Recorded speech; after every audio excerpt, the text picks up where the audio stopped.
Every few days, bodies are dumped on the outskirts of the eastern Afghan city of Jalalabad. Some have been shot or hanged, some beheaded. Many have handwritten notes stuffed into their pockets, accusing them of being members of Afghanistan's branch of the Islamic State. No one claims responsibility for the gruesome, extrajudicial killings, but the Taliban are widely assumed to be responsible.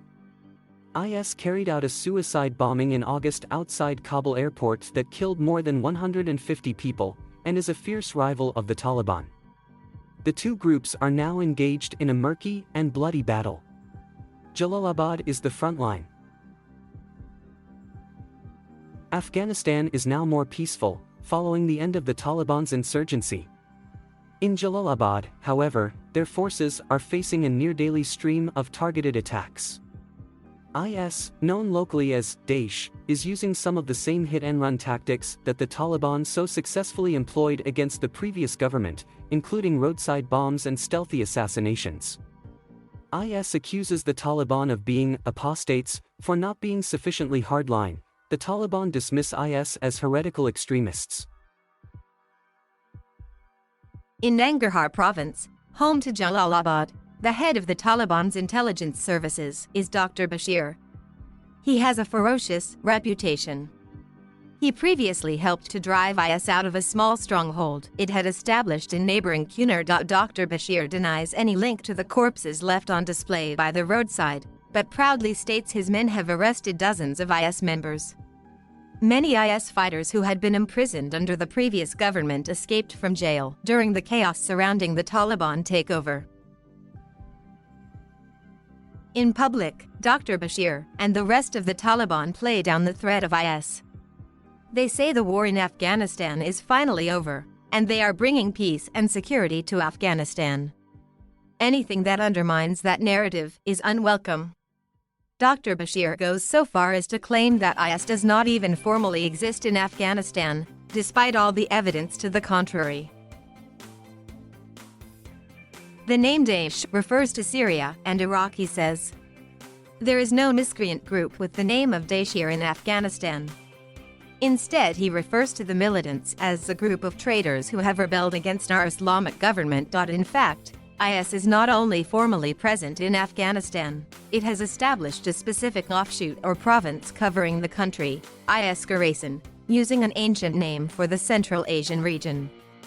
The group first established its presence in Afghanistan in 2015 and carried out horrific attacks in the following years, but since the Taliban takeover it has launched suicide bombings in areas of the country its militants were never previously seen. Earlier this month, IS attacked mosques belonging to the Shia minority in the northern city of Kunduz and the Taliban's stronghold of Kandahar. Dr. Bashir, however, insists there is no cause for concern. We tell the world not to worry, he says. If a small group of traitors rises up and carries out such attacks, God willing, just as we defeated a coalition of 52 countries on the battlefield, they will be defeated too. Having fought an insurgency war for 2 decades, Dr. Bashir adds, it is easy for us to prevent a guerrilla war. But fears over the growth of IS are shared by Afghans already exhausted from years of bloodshed, as well as neighboring countries and the West. American officials have warned that IS in Afghanistan could develop the capacity to launch attacks abroad within 6 months to a year. For the moment, IS does not control any territory in Afghanistan. The group had previously managed to establish bases in both Nangarhar and Kunar provinces, before being driven out by assaults from the Taliban, as well as Afghan army units backed by American airstrikes. The group has just a few thousand fighters, compared to around 70,000 Taliban members, who are now equipped with American weapons. But there are fears IS could end up recruiting some of the other Central Asian and Pakistani foreign fighters believed to be based in the country, as well as disillusioned Taliban members if rival factions develop within the group in the future. The US is hoping to continue using so-called over-the-horizon strikes, launched from outside Afghanistan, to target IS. The Taliban, however, are bullish about being able to take on the insurgents alone. Many members of IS defected to the militants from the Taliban and the Pakistani Taliban, a linked but separate group. We know them very well, and they know us very well, one Taliban figure tells me, smiling darkly. In recent days, dozens of IS members have surrendered to Dr. Bashir's forces in Nangarhar.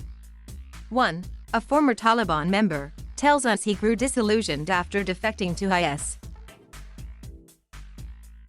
Unlike the Taliban, who have repeatedly stressed that their only aim was to establish an Islamic emirate in Afghanistan, IS do have global ambitions. He tell US.IS would issue threats to everyone, to the whole world.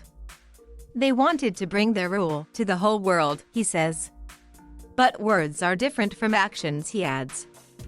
They are not powerful enough to take control of Afghanistan. Many Afghans warily refer to the uptick in IS attacks as the start of a new game in the country. In Jalalabad, it's not just the Taliban who are being targeted. Civil society activist Abdul Rahman Ma'in was driving home from a wedding earlier this month when gunmen opened fire on his vehicle. His two young sons, aged 10 and 12, cowered in the car as their father was shot dead. IS issued a short statement claiming responsibility. Speaking from the family's home, his brother, Shad Noor, is despondent. From the bottom of my heart, when the Taliban took power, we were very happy and optimistic that corruption, murders, explosions would be eradicated, he says. But now we are realizing a new phenomenon is being imposed upon us by the name of Daesh.